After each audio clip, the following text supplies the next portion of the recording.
Yeah. So it is Thursday. Shit. It's already Thursday. Time's flying by. Oh my goodness. The summer's flying by. We're going to be back to cold ass shit soon. So make sure you enjoy it. Because the days are just ripping through. Pages are turning. Time's flying. And eventually, it's going to be an icy hell again. So when you walk outside and you breathe that warm air, I know it's muggy. I know it's been hot lately. I know it's been uncomfortable.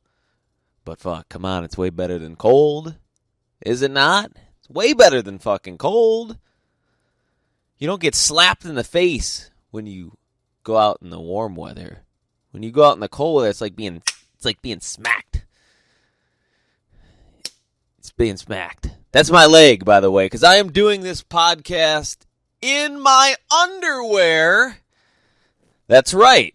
That's how lazy I am. I just roll out of bed. I eat some oatmeal. I half-awakingly stumble my way down into the basement, pop in the studio, and start talking. So I don't prep for this shit. I don't. I just get up and I start talking. It's very therapeutic for me. If I don't do it, I'll probably wig out or something. So this is like my version of therapy. So I appreciate you guys listening to my bullshit, because no one else is gonna listen to it. I got a little statue next to me. He doesn't have any fucking responses. He doesn't look at me weird. He doesn't judge. He's got a little fucking headband around his neck, though. He's got like a choker. Remember the choker used to be big back in the day. Now you can't say choker, because everybody thinks you're going to choke a bitch. But back in the day, all the chicks were wearing them. They wanted like something tight around their necks. That's how you knew back in the day. That's how you knew the kinky chicks. It has to be right. That's got to be the case. It hadn't dawned on me until now. But that's got to be what it was. The kinky chicks who like to be choked when you're having sex with them. You know what I'm saying? That's how you knew. Sorry, the recording thing went fucking weird on me. Anyways, yeah, the kinky chicks wore the fucking chokers around there, and they like that tight squeeze. Just like the chicks like they be banged. They like their necks being fucking squeezed. Yeah. I don't know what that does for you. I had a chick, actually, I think DeCarlo tried to choke me one time. I don't get it. I don't get the fucking... It doesn't do anything for me. And I guess a chick, I don't know. If you fucking if chicks are listening and they know why, what does it do for you? It's a dominance thing? What is it? I don't get it. I don't get the choking thing. Choke you out. Fucking put you in a fucking rear naked choke. Make you pass out. Is that hot? Does that get you turned on? I don't know. I don't know if it does or if it doesn't. But yeah, we're bringing back the choker. At least this statue over here is. So, what the hell has happened since the last time we spoke? There's been some interesting shit. If you haven't looked already, it's flying around the internet now. And I was there. I had a judge show WXC on Friday, last Friday. It was at the Southgate Civic Center. It was a hell of a good time. Damn beautiful fights. And I always say this, and people get fucking tired of me saying it, but you know what? I'm going to keep saying it. There are fights on these local cards, and this card was no exception, where there are fights that are more exciting than anything you're going to see on TV. Now, don't get me wrong. People give me shit when I say this because, true, maybe the skill level is not the same. I'll concede to that for sure. This is not the Big Show. The skill level may not be the same. However, with that being said, the excitement and the back and forth and the actual quality of the entertainment is incredible. I've seen better fights on local cards than I've ever seen on TV. Yeah, you get some. You get some on TV. You know, the Big Show, Bellator, UFC, you get some. I'm not saying there's not great fights. There certainly is.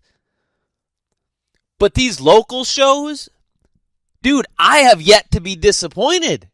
In all honesty, I still haven't been disappointed.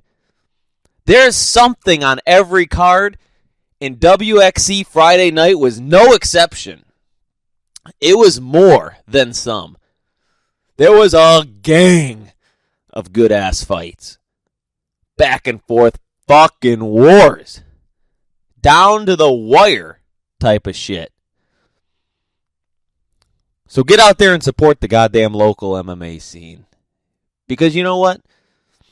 I'm telling you, for the ticket price, for what you pay to get in, you see some bomb-ass fights. It's incredible. And there's nothing like seeing it live. You know, you can watch fights on TV, but unless you go, you don't get the full effect. It's not the same thing. Not even close. Not even by a long shot. The live event is where it's at. So that was Friday night. Saturday, KOP has a show, and I know not everybody listening is MMA fans. Don't click it off, because this is exciting for everybody. It doesn't matter what the fuck you are, what kind of fan you are. This is interesting. This KOP show was interesting by any stretch of the imagination. So Saturday night, go out to Muskegon, Michigan, and this fight is on a boat. It's on I don't know if it's like an old battleship. It's now like a war memorial thing. So the cage is on a boat, which who the fuck does that? A fight on a boat. The only thing that would make it more badass is if the boat was like going around places. If the boat was out to sea. I don't know if you can do that because the water's rocking. Dudes are going to fucking fall. The balance is an issue. I don't know how, I don't know. It's a big ass boat though. Maybe it's not an issue. Maybe the boat does need to go out and cruise around. But this fight happened. My point being, it was a fight in a cage on a boat. How is that not fucking badass? It is. You don't have to be a fan of the fight game. You just hear fight on a boat. Holy shit. I got to see it. I've got to be there. I want to see this fight on a boat. And it did not disappoint. It was cool. It was cool. Pulling up, you just see this big ass battleship with a cage on the deck. Yeah, the last time anybody fought on a boat was Steven Seagal in Under Siege. He beat the fuck out of some people on a boat. Beat the fuck out of them. But it wasn't in a cage, They were terrorists and shit. He had to get Gary Busey was fucking. It was Gary Busey and Tommy Lee Jones were on the boat with a bunch of dudes, bunch of fucking big motherfuckers. They took over that boat. They had a Playboy Playmate, distracted everybody. And they took over that bitch. So there were no Playboy Playmates on this boat, but there were fights. And one of these fights made the rounds because of its unique ending. And everybody, it's literally all over the internet right now. It was on TV. It was on SportsCenter. It was on a bunch of stuff. But I'm sitting I am literally cage side at this fight. And these two gentlemen are competing. The two gentlemen that competed were Jesse Squatch is his nickname, and it was Sean something or other. I can't think of the name right now, but these two fought, and they were the first fight on the card. And they're kind of bigger dudes, you know. They didn't look like they were in the best shape in the world.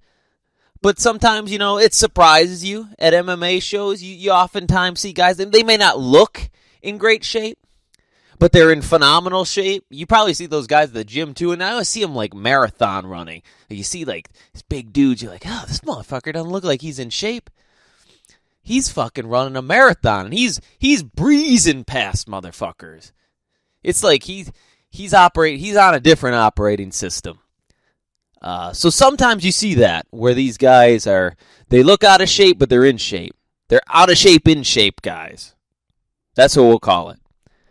Unfortunately, these gentlemen were not the case for that. They were actually both out of shape.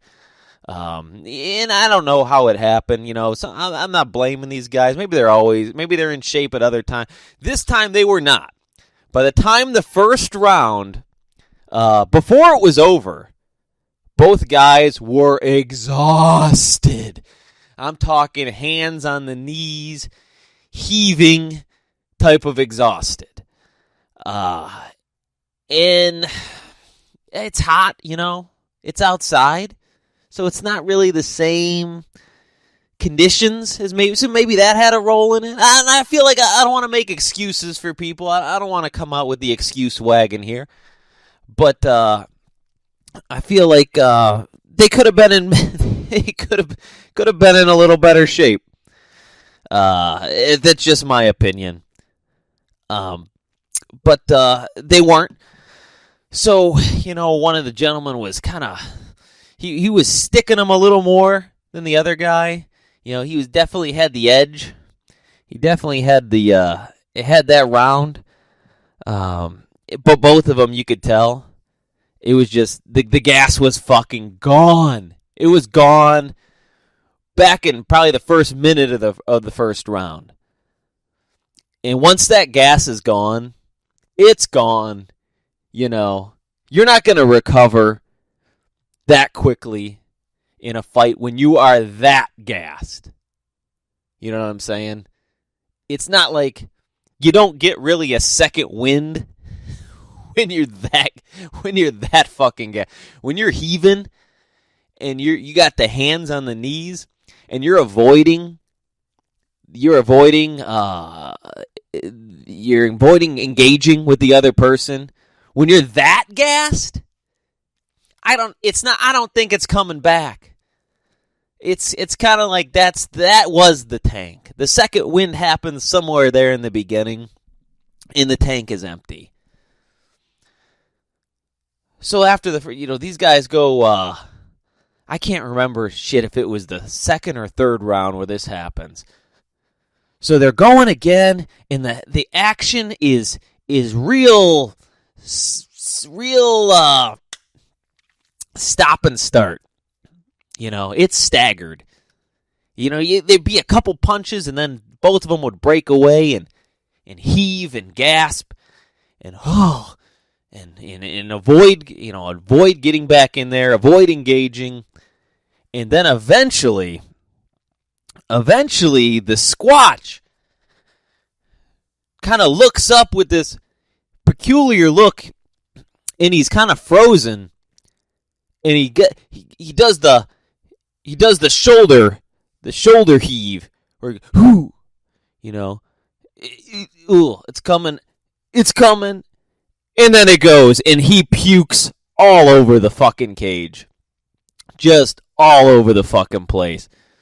And it doesn't stop with the one. And I'm like, holy shit! I'm like, that's the first time I've ever fucking seen somebody fucking puke all over the cage like that. I've seen people puke afterwards. I've seen people puke in the corner. I've seen that, but I've never seen anybody just puke all over the inside of the cage. And then he turns around and he starts walking towards where I'm sitting, and I'm cage side. So I slide my chair back, and sure as shit, he fucking Ralphs another one right onto the fucking corner part of the cage. And it splatters, and it actually falls in a cup of a little piece of puke. I see it leave his mouth and goes through the cage and lands on top of a fucking water bottle that I was drinking. So I was done with that. I'm not drinking that water anymore. It's gone. But I flew when I saw him rotate towards me. That was my sign.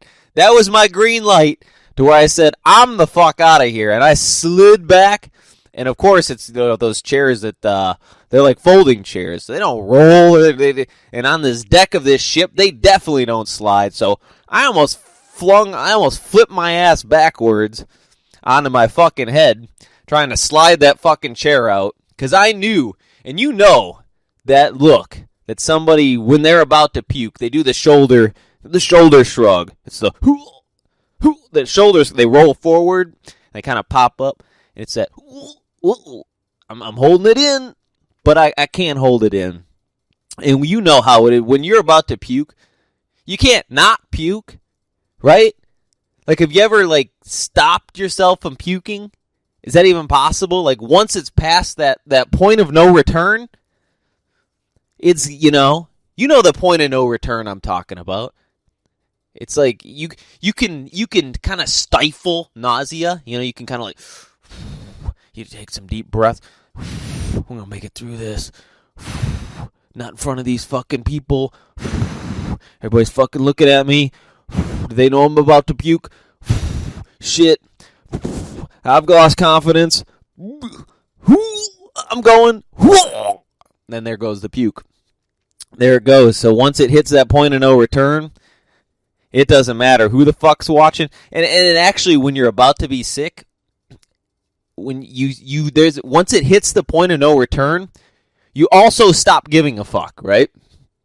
Like, if you're gonna puke in front of people and you're kind of nauseated, like you give a fuck, right? You're like, I cannot puke in front of these fucking people.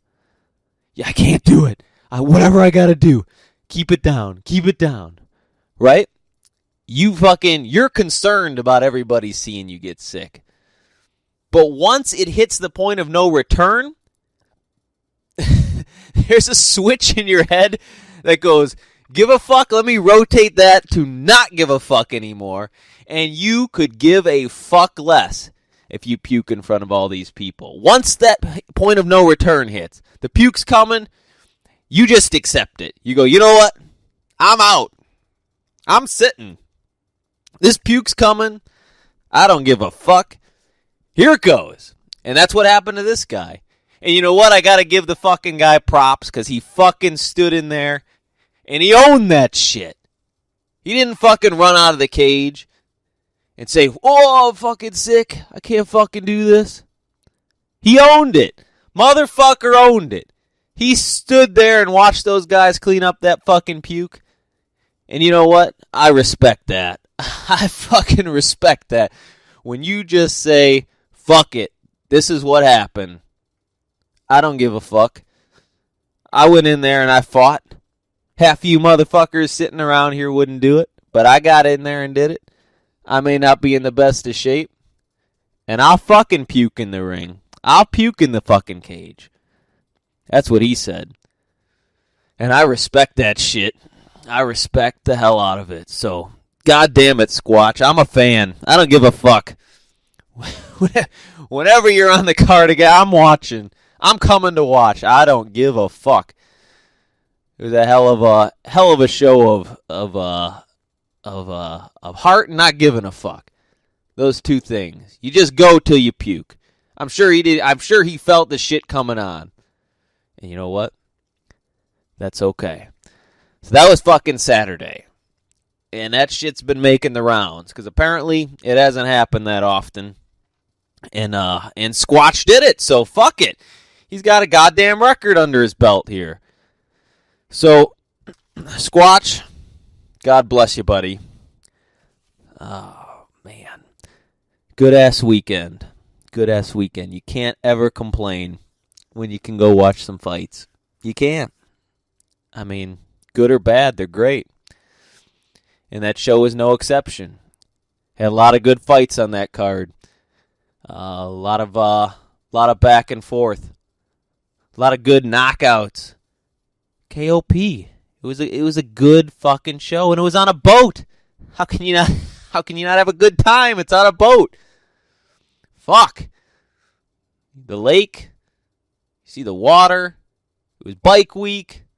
Fun was in the air. Good fucking time. Good fucking time.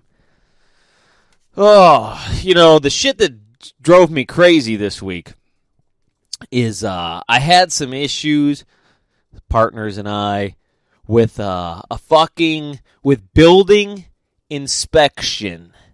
Do you ever have to deal with building inspectors, code people? Can I ask, why is it that so many code people are fucking assholes? Not all of them, okay? Because I know Tim said code people are fucking assholes. They all suck. I'm not saying everybody. I've met some good ones. I've met some nice fucking people. But there's a lot of them who are fucking assholes. And everybody knows this. Why do you think everybody gets fucking nervous when you got to get your house inspected, right? The inspector's coming to check my shit. It's like the teacher coming to check your work, and they're going to pass you or fail you. Right? That's what you get nervous about. Someone's going to judge some shit that I did. They're going to pass or fail my shit. I get it. And I get that there has to be codes. I get that there has to be regulations on building. I'm not saying there shouldn't be.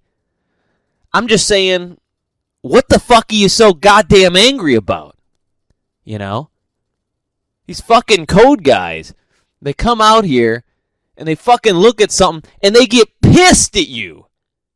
Well, this guy did at least, and I've had others do it too. They get fucking pissed that something's not done right. Like I'm supposed to fucking know how to put up a fucking right kind of fucking ceiling or right kind of fucking fitting or fucking fixing on something. Like I'm supposed to fucking know that? I get it. It's wrong. I get it. The work I did is wrong. But why in the fuck do you have to be a dick about it? That's the part that doesn't make sense to me. Isn't this your fucking job? Is this what you do every day? You run around and you look at shit that people did. You look at homes, you look at buildings, and you say one way, and you say, do they match the code for this city or do they not match the code for this city? I'm not sure where the emotion comes into play. Because it either does or it doesn't. Right? It either fits code or it doesn't fit code. So the fact that you come in and you got a fucking attitude about you in the first place blows me the fuck away. Because it's like, what the fuck? You're here just looking up on people's work, most of which they may have done themselves. What are you getting all bent out of shape about? It's like going to your work and just being automatically pissed. Let's say you work at fucking Jimmy John's and somebody comes in and they've never been to Jimmy John's before, so they don't know the menu. And they're like, well, I don't know what I want. What the fuck? What do you mean you don't know what you want? The fuck is wrong with you? What, you never had a goddamn sandwich before?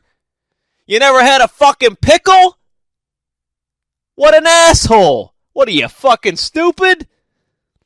Imagine that. Imagine you're that person. Or you work at a clothing store. Well, I came in, I wanted to try these pants on. Those pants? You'd pick those pants? Giving somebody shit. Does that make any fucking sense? Why the fuck would it be any different? If you work for the goddamn city and you're a code person, what the fuck is there to be angry about? You just tell them, this is not correct. This is the reason, Codes are made for a few reasons. They're to keep buildings safe, right? There's certain things that people do that could be dangerous. They could be dangerous for the occupants of the building. Could be, fire hazard, electrical hazard. Something in some way prevents people from getting out in an emergency. You know what I mean? There could be, there's reasons like that, and they're all very valid. Codes exist for a purpose, right? They're not for no reason. I'm not saying we don't need codes. We definitely do. There's a lot of safety things, There's materials that you have to use because they're fire retardant. There's, there's all sorts of reasons for codes. There's no reason for the code person to really get pissed off. Is there something personal? But did you write the codes? Are you angry because did you write the codes? And you feel like everybody's just going against your fucking wishes? I wrote these fucking codes and nobody fucking follows them. The whole thing just chaps my fucking ass. I just don't get it. Why does nobody respect me? Nobody respects me. They don't respect my codes. They don't respect nothing that's going on here. What the fuck are you upset? You didn't write these fucking codes. Nobody's disrespecting you. But that's what you're acting like. You're acting like we've personally disrespected you in some way. Making fucking goofy-ass, quippy comments. Breathing. Okay. Why is this like that? Who did it? What are you doing? The fuck are you getting so about? Goddamn, motherfucker. Calm down. A true professional. If you were a true professional, which you're not, because you're getting fucking pissed. But if you're a true professional, you would tell people, hey, this is the code. This is the reason why. It's because of this, that, and the other. Because of fire, you got to have it like this. Because potentially somebody could get in some trouble here. Could get hurt. The reason we do this, you got to fix that there. Because of that reason. Here's the things that fixed. Just give me a call. And when they're all good. That's it! That's the whole fucking job!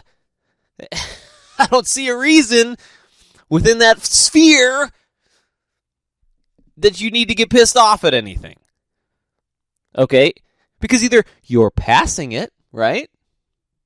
Or you're not passing it. It's either up to code or it's not up to code. Indifference, right? Do you have a vested interest? Do you have a vested interest in this particular house? Do you have a vested interest in this particular building? To where you've got this emotional tie to it. That if something fails, then something happens to you. Like, I don't get what the pissed off part is about.